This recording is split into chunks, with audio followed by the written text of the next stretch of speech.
जमात इस्लामी भी 27 दिन से एहतजाज कर रही है और हमारे साथ हाफिज नईमुर रहमान साहब मौजूद हैं, अमीर जमात इस्लामी कराची। हाफिज साहब बहुत शुक्रिया शो में ज्वाइन करने के लिए। ज़ाहिर जमात इस्लामी 27 दिन से एहतजाज कर रही है और पुरअमन एहतजाज कर रही है, कोई बदमज़गी नहीं हुई है, मगर पीपल्स पार्टी का वफ्द आपके पास भी आया, मुज़ाकरात भी किए और आज मैं आपकी तकरीर सुन रहा था कि आपने कहा कि जो बातें तय हो गई थी उस पर अमल दरामद नहीं हुआ।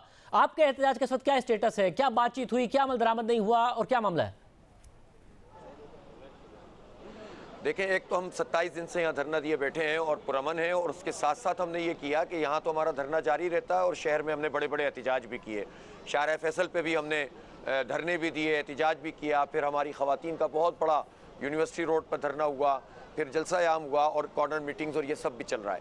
बात यह है कि 10वें दिन जाकर पीपल्स पार्टी का वफद हमारे पास आया था और उन्होंने कमेटी बनाई, हमने भी कमेटी बनाई, मुज़ाकरात के लिए कहा कि बात शुरू करें, क्योंकि हमने मुतालिबात इस बिल को लाने से पहले जो हमारी तजावीज़ थी वो हमने दे दी थी पीपल्स पार्टी को। फिर उसके बाद उन्होंने एक 3-4 दिन के बाद मीटिंग की और उसमें दोनों ने अपने अपने चीज़ें तय कर ली। कुछ कहा कि हाँ भाई ये हो सकता है, ये नहीं हो सकता, इस पर बात करेंगे। फिर उसके बाद जो है वो मुज़ाकरात का अमल मुअत्तल हो गया और जो कमेटी थी उसकी मीटिंग दूसरी नहीं हो सकी। फिर मुख्तलिफ ज़राए से मज़ीद बातचीत होती रही और दोबारा तबादला ख्याल हुआ और बाज़ औक़ात ऐसा हुआ कि चीज़ें तकरीबन तय हो गई कि चलें ठीक है, पहले मरहले के अंदर आप इन चीज़ों को जो है वो तय कर लें।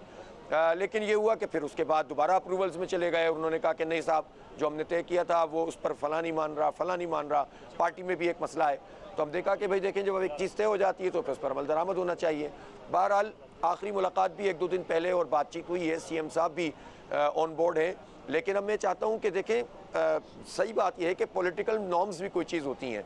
हमें कोई मसला नहीं है, हमें जल्दी भी नहीं है, चूँकि हमारा तो मैसेज ट्रेवल कर रहा है और जो पहले किसी को नहीं मालूम था कि बल्दियाती एक्ट क्या है, अब बच्चे की ज़ुबान पे आ गया है और उसके नतीजे में जो तहरीक है वो हमारी चल पड़ी है।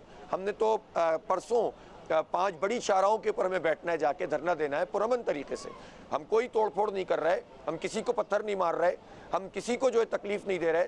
हम वहाँ भी एम्बुलेंस के लिए रास्ता देंगे, हम वहाँ भी मीडिया के लिए रास्ता देंगे और लोगों से भी कहेंगे कि अगर कुछ तकलीफ़ है तो वो बड़ी राहत के लिए है। हमारा ज़ाती कोई एजेंडा नहीं है, हम जलाओ गिराओ नहीं करना चाहते, हम पुरतशद्दुद नहीं होना चाहते। इस शहर के 3.5 करोड़ लोगों का मुकदमा लड़ रहे हैं कि हमारे बच्चों के हाफिज साहब, जो आप चाहते थे कि एक ताकतवर बल्दियाती निज़ाम आए, उसके ऊपर आपके मुज़ाकरात कहीं ना कहीं पहुंचे हैं, पीपल्स पार्टी उस पर मान गई है सिंध हुकूमत या नहीं मानी है? क्योंकि जब आप कहते हैं कि वज़ीर आला भी ऑन बोर्ड है तो इसका मतलब है कि कोई फ्लेक्सिबिलिटी दिखाई गई है और एक ऐसा बल्दियाती निज़ाम आ जाएगा जिसमें इख्तियारात होंगे, बाइख्तियार होगा और शहर का फ़ायदा होगा, जिसके लिए आप ये सारी की सारी मुहिम कर रहे हैं।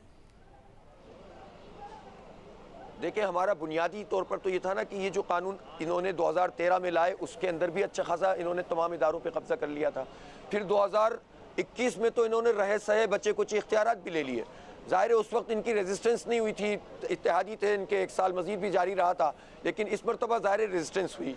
हमने तो इस तरह से इसको प्लान किया कि कुछ ये ख़त्म करवा के लेंगे। तो हमारा बुनियादी बात ये है कि 2021 वाला तो ये पूरा ख़त्म होना चाहिए और जो इदारे यानी पानी का और सीवरेज का निज़ाम, आप बताएं दुनिया में कहाँ होता है कि मेयर के मातहत ना हो? तो हम तो इस पर फर्म है कि ये मेयर के मातहत होना चाहिए। वाटर एंड सीवरेज बोर्ड, कचरे का निज़ाम मेयर के मातहत होना चाहिए और जितने इदारे हैं वो डिवॉल्व होने चाहिए आइन के मुताबिक। तो इसलिए हम कुछ चीज़ें ऐसी हैं जिस पर कोई कंप्रोमाइज़ नहीं कर रहे और कुछ चीज़ें ऐसी हैं जिस पर मुज़ाकरात हम चाहते हैं कि जारी रहें और आहिस्ता आहिस्ता ग्रेजुअली चीज़ें बेहतर हो जाएँ। तो हम भी पॉइंट ऑफ नो रिटर्न पे नहीं, बल्कि चाहते हैं कि मसले का हल निकले और एम्पावरमेंट शुरू हो जाए और उसके नतीजे में कराची के लोगों का भला होना शुरू हो जाए। निचली सतह तक लोग जो है अपने लोगों को पकड़ सकें कि तुम अगर हमारे काउंसलर हो, हमारे चेयरमैन हो, हमारे मेयर हो तो हमारा मसला हल करो। कोई 4 साल तक ये ना कहता रहे कि मेरे तो इख्तियार ही नहीं है और जो काम उसके करने का वो भी ना करे। इस बहाने तो से इसमें अपने लिए मुझे तो नहीं मालूम किसका मेयर बनेगा। तो फिर इतनी डेवलपमेंट हो गई है कि ये समझा जाए कि जिसका भी मेयर बनेगा वो एक बाइख्तियार मेयर होगा। जितने आपके मुज़ाकरात हुए हैं, जितनी फ्लेक्सिबिलिटी पीपल्स पार्टी ने दिखाई है, या फिर आपको वो उम्मीद नहीं है और फिर आपका ये एहतजाज ही आगे बढ़ता नजर आएगा? लेकिन जो थोड़ा सा कंडक्ट है ना ओवरऑल, उसमें तो मुझे ऐसा लगता है कि ये हम धरना तो देखें जारी रखे हुए हैं, पेनिट्रेशन हम कर रहे हैं, अब शाहराहों पे भी हमने अनाउंस कर दिया। अब ये टोटल पीपल्स पार्टी के पास है।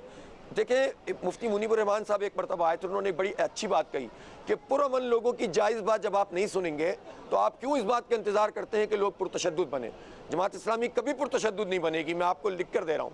लेकिन जब आप दीवार से लगाएंगे, आप बात ही नहीं सुनेंगे, जायज़ बात नहीं सुनेंगे, आईनी बात है।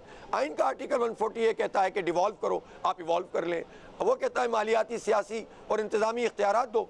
आप बचे कुछ इख्तियारात भी ले लें तो हम इस पर हमें यकीन है कि हम बहुत कुछ लेकर उठेंगे यहाँ से। और हम ये भी बात कहते हैं कि ऐसा नहीं है कि हमारी तहरीक ख़त्म हो जाएगी। हमारे बहुत सारे मामलात विफाक से हैं, मरदमशुमारी विफाक का सब्जेक्ट है, हमें आधा कर दिया इन जालिमों ने। अब हम जो अपोजिशन पार्टियाँ सिंध की हैं तो वो विफाक में हुकूमत में है, लेकिन वो हमारी मरदमशुमारी आधी इन्होंने मंजूर भी कर ली, नोटिफाई भी कर दी, और अगली मरदमशुमारी जो तय कर रहे हैं उसके लिए उन्होंने वही मुस्तकिल पते पर लोगों को ट्रांसफ़र कर देंगे। गोया हमारी नुमाइंदगी पर और हमारे वसाइल पर फिर ढाका पड़ेगा। और ये काम पीपल्स पार्टी नहीं कर रही, वो तो खुश हो रही है, ये काम PTI और MQM कर रही है। कोटा सिस्टम में गैर मुअय्यना मुद्दत के लिए इजाफा PTI और MQM ने कर दिया, गैर मुअय्यना मुद्दत के लिए इजाफा कि इलेक्ट्रिक PTI और MQM का सब्जेक्ट है कि उसको गैस मिल रही है, ऑयल के पैसे वो चार्ज कर रहे हैं, और हमारे साथ ये है कि हमारे चूल्हों में गैस नहीं, हमारी सनतों को गैस नहीं मिल रही, ऑर्डर पूरे नहीं हो रहे। तो ये ग्रीन लाइन अधूरी बना दी। आप बताएं ना मुझे, कहाँ होता है ट्रायल का इफ्तिताह? आपने मास ट्रांजिट क्या कर रहे हैं आप कराची के लिए? 1100 अरब रुपए के पैकेज में से क्या किया इमरान खान साहब ने? तो आपने तो पलट के नहीं देखा। तो हमारे मुतालबात ये हैं कि कराची को कोई ऑन करे, ना विफाक ऑन करता है ना सूबा ऑन करता है। अगर ये अपोजिशन पार्टियां पहले जाग जाती सूबे की तो आज ये सूरत हाल नहीं होती। ये तो हमारे धरने ने सबको जगा दिया है। बहरहाल मैं जो कुछ भी आज हुआ है उसकी भी मजम्मत करता हूँ, ये नहीं होना चाहिए। अपनी ताकत के इस्तेमाल से आप किसी के एहतजाज को नहीं रोक सकते, लेकिन बहरहाल अपोजिशन पार्टियों को भी, खासतौर पर PTI जिसका इतना बड़ा मैंडेट है, उसको तो ये तो सोचना चाहिए कि कराची की तरफ पलट कर देख लो भाई, बहुत इतना बड़ा मैंडेट लोगों। बहुत शुक्रिया आपने, नईमुर रहमान साहब की गुफ्तगू आपने सुनी।